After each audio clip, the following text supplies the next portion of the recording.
All right, so every once in a while, we have a weekend where a car rolls into the shop that's just different. And this 1975 Porsche 911 930 is definitely one of those examples. The owner invested $200,000 into restoring this thing, stripped it down to the frame and rebuilt it from the ground up. And he brought it to us for the final step, protecting the paint. And that's exactly where it gets tricky, because with a classic like this, you can't just use a modern solution like paint protection film on it. The way that the fenders curve, the body lines, you'd end up with a dozen ugly seams and cuts all over the place. And you know what? I've actually got some footage from another Porsche, a 911 GT3 we recently did, that shows you exactly what I'm talking about. Just how bad those seams can get on a white car when the dirt builds up on the edges. I'll show you that in a minute. But yeah, this video is pretty much the raw story of this job we did back in April. No script, just what it actually takes to get it done right. And it all kind of leads up to this moment at 5:30 in the morning where you're exhausted, you finally get why you're obsessed with this stuff. So let's get straight into it.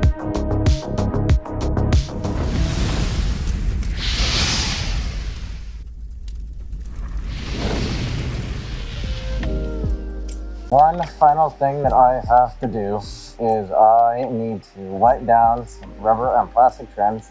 Just these small areas right here have a little bit of excess Rocklear on them because the applicator was a little bit too close, but I also knew that that is okay. I'm going to prioritize making sure that the painted surface is looking good because I can just take the Rocklear off the trim when it is fresh using a little bit of isopropyl alcohol on this towel because it hasn't had a chance to dry, harden, and set yet, so I can just rub it off.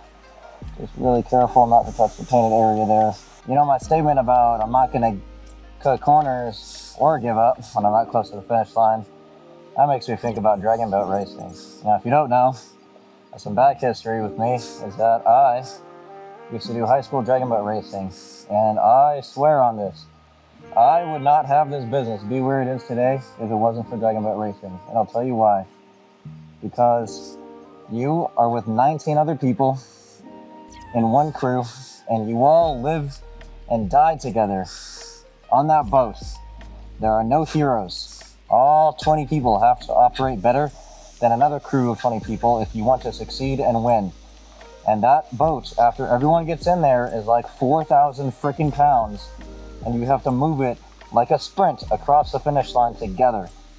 1 minute in, 1 minute in, your lungs are dying for oxygen.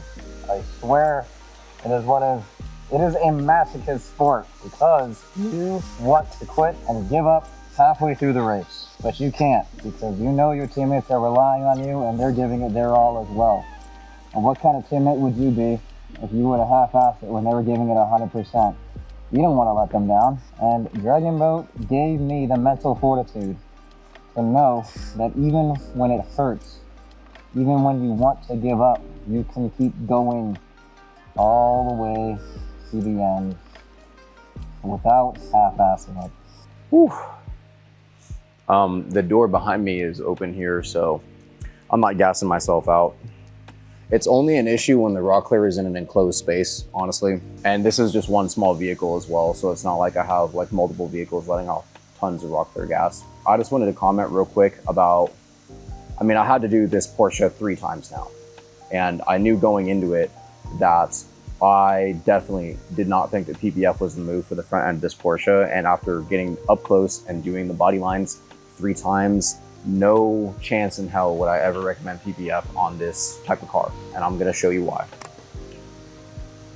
So I'm editing this video here in September, and we shot this video in April, and I'm talking about how bad the seams are on white paint, but I'm not showing you. And then a few weeks ago, we had this white 2022 Porsche 911 GT3 come into the shop that is the perfect real world example of exactly what I'm talking about. 3 years ago, the vehicle had PPF applied to it, and the edges and seams of the PPF act like a gutter, which collects dirt. And on a white paint job, it stands out like a horrible sore thumb. On a $150,000 Porsche, it's kind of unacceptable. This is exactly the kind of compromise that we refused to make that night on that classic 993. All right, now back to that night in April. So over here on this section, PPF is amazing for flat surfaces, okay? So I can get it to go on here. I can kind of get it to go underneath, but once it starts getting really funky with these, dude, we have a 90-degree angle at the bottom here, so you would need a relief cut down there. If you would do a relief cut, there's still gonna be rocks that are gonna hit that area, and there's gonna be no PPF to protect it. You're gonna have to intelligently seam. A lot of people would probably seam right here underneath and then do a separate piece under here. You know, you're gonna have to do some reliefs and some seams over here. This is also like a curve with the hard angle right there. You got the top section as well. That's a hard angle that you're gonna have to get around. And then it's the same on the other side. So yes, you could PPF this if you really wanted to. You could force it. I just don't think it's worth the time and effort when we have such an easy solution like Rocklear. Not only that, but it's not the only panel that I don't recommend PPF on. A lot of classics. We did a 1969 Dodge Charger. That's the kind of car that should not get PPF either. Dodge Charger body lines, it's not designed. PPF is designed for modern cars. And by modern, I mean anything from like the last 30, 40 years when body panels were designed with replacements in mind. Not these huge metal panels that are not easy to replace. Okay, so these were the offenders in question when we first set them up for Rocklear over PPF. I just didn't think that this area over here was gonna play nicely with it. Sure, you could try to stretch the film, you can get it to tack down. It's just, we have a better option. Why bother? Going back and forth like this, you gotta definitely stretch the film coming from like this way all the way over there. This is all single piece right here, okay? So it starts from here. Oh, this would have been so fun. PPF in there, you gotta stretch that in there, you can make it work, but it's not easy. All of this car would be very advanced, and it's just not worth it when you have something like Rocklear. We could just layer it on. This is one piece, and it goes up onto the roof, so you're gonna have to have a seam somewhere. A lot of installers might try to seam it where you're not really gonna see it, like down here or up here or something. The whole roof is freaking one piece that connects to the other side, and it keeps going all the way down to here. So if you really wanted to try and one piece this, you gotta do a massive piece of film from here all the way over to here. Like, once again, you could make it work if you're a god tier PPF installer, but why would you? Good luck trying to get this. I don't even want to think about how I would do it because it's just so ass. And then it also connects right there. Like, dude, look at how complex that is. And because we can apply it by hand and get those layers stacked up, I was able to do that crazy thing in one piece with no seams. If you don't like seams on your car and you have a classic car, this is probably just the only option, the only feasible option if you want to build up actual material that will give you that physical barrier. Otherwise, trying to shove PPF on this is just going to be a half-assed compromise. I can't lie.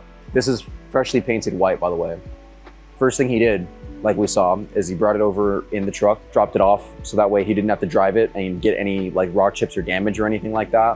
Why spend all that money on this fresh paint job when you're just gonna put PPF on it that has a bunch of imperfections? If that was your only option for protection, then sure, but we got choices now. And this door is not too bad, but this door handles have to be removed on modern cars for PPF installs.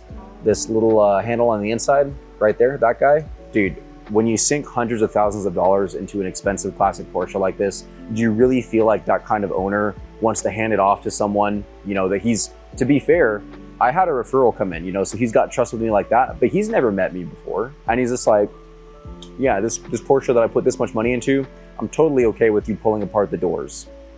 Huh? Bruh, come on now. And then the side mirrors over here, I'm pretty sure you could take these off, but once again, it's just like, you know, why would you want to mess with it on a classic car like this? It's so not worth it, dude. Well, so that is my full walk around and inspection on why I would never PPF this car personally. Whenever clients approach me wanting to protect their vehicles, it's my responsibility to provide the best solution for them based on their needs. And for the needs of this Porsche, we recommended the best option for him. This was a very satisfying job to work on, and I can't wait for Tom and the Porsche to come back in a month when the Rocklear is fully hardened, so that way I can give him our showroom package and go over it with the denim pad and just kind of like take out any Rocklear imperfections that need to be taken out. I'm always 100% real with everyone, right? I'm not gonna sit here and say like, oh yeah, Rocklear is completely perfect, it's the best. It is the best solution that we currently have. In the last 10 years of doing this work, it is the best thing I have seen. However, like I was mentioning with PPF, having all those issues with you got to go this way and that way and curve this way. Yeah, there's going to be very, very minute, minimal application lines. However, having worked with this product for long enough, you learn the ins and outs, the pros and cons, the tips and tricks. I have messed with it on demo panels, so I know, let this stuff fully harden.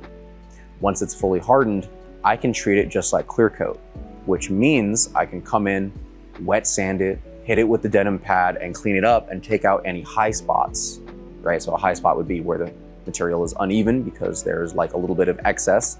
I want to flatten that out. I just come in with the sanding block, knock it down real quick, and then boom. So we offer that showroom package for discerning owners like Tom and Miss Porsche, who really, really want to make sure that it is absolutely crystal clear perfect. Mostly we do these follow-up inspections for other vehicles that don't get the showroom package, but like the showroom package is specifically, I block out time in my calendar to sit in front of the car in the showroom for like 12 hours sometimes, just hand sanding everything. I go over all of it with a fine tooth comb.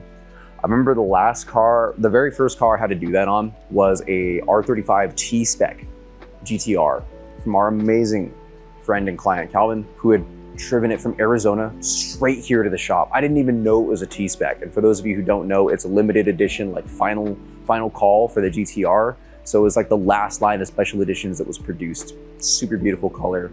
Super, super honored that Calvin brought it straight to us, but I didn't know it was a GTR T-Spec. So we put the first layer of Rocklear on and it's pretty good, but there's a few things that I need to clean up and polish out and sand out for him.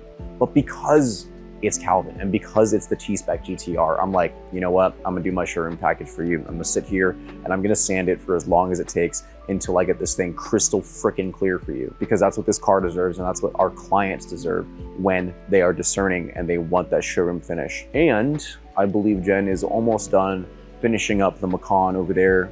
We split up after we two-manned to some of the areas like the roof. I went and finished the 911 and she went and finished Vladdy's Macan back there in the back. I don't want to go back there because it's going to be stinky. The door is not open, even though it is open over here. And yeah, I'm gonna call it a night and go home.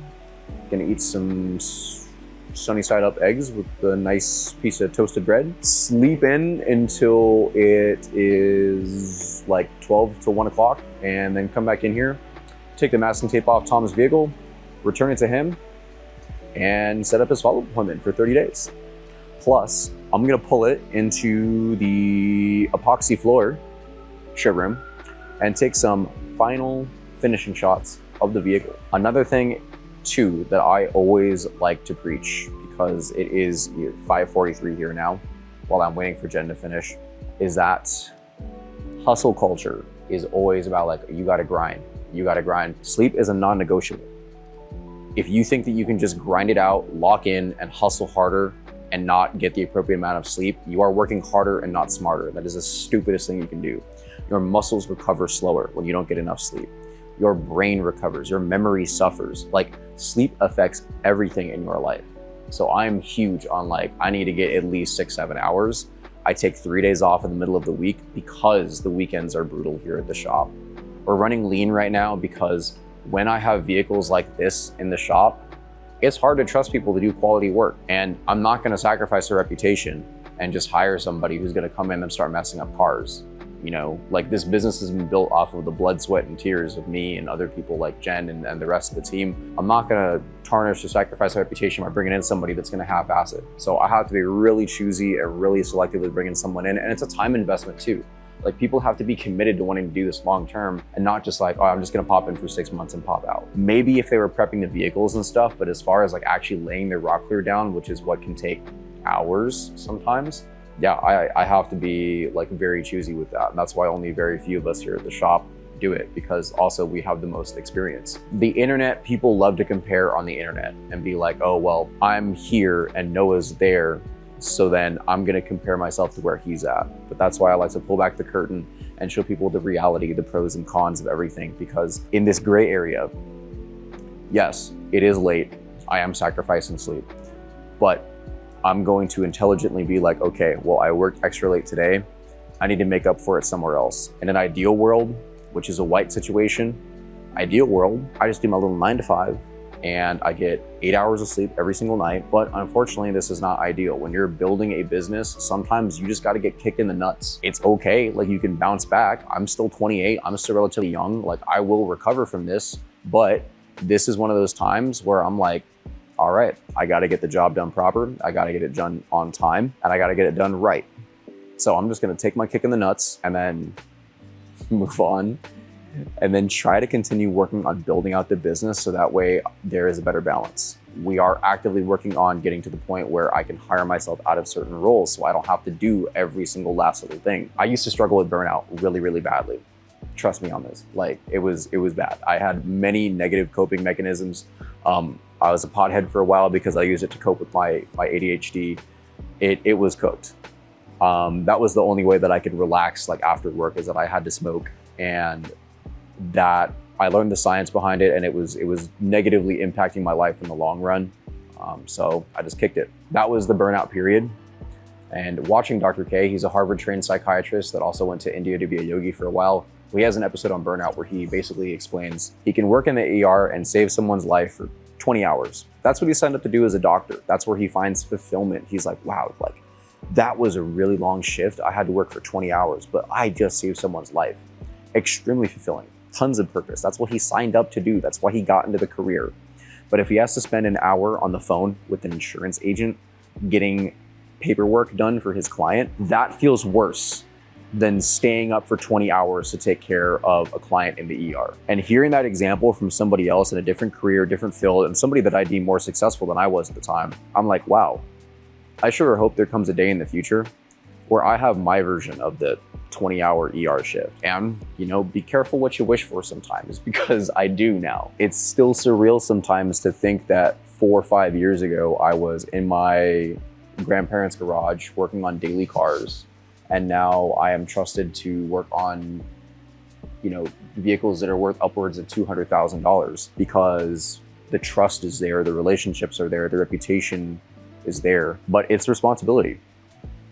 Like it's cool, it's great, don't get me wrong, but it is a lot of responsibility sometimes. It is a lot of pressure.